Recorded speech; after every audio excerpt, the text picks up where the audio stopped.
Қауіпсіздіктің алтын қағидалары. Бірінші қағида. Жұмысқа дайын болу.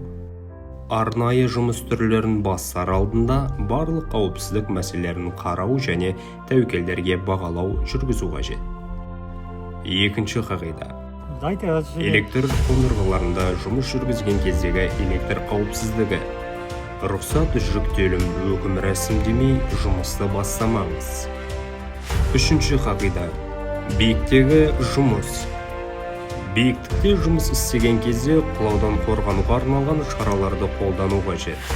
Қауіпсіздік мақсатына құлаудан қорғайтын құралды пайдаланыңыз. Төртінші қағида. Өрт қауіпсіздігі. Ашық отты қолданылатын ұшқын түзек материалдар мен құралымдар тұтану температурасына дейін қыздырылатын жұмыстар қауіпсіздік шараларын қолдана отырып жүргізілуі тиіс.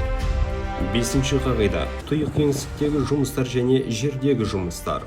Әрқашан есіңізде болсын, тұйық кеңістікте жарылыс қауіпті. Улы газдардың немесе құлап қалу және шалынып қалу қаупін тудыру мүмкін заттардың және тағы да басқа қауіпті заттардың болуы, оттегінің болмауы мүмкін.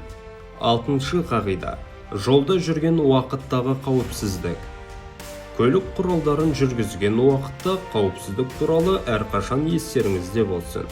Жетінші қағида. Жүк көтеру операциялары. Жүк көтеру жұмыстары кезінде қауіпсіздік туралы әрқашан ұмытпаңыз.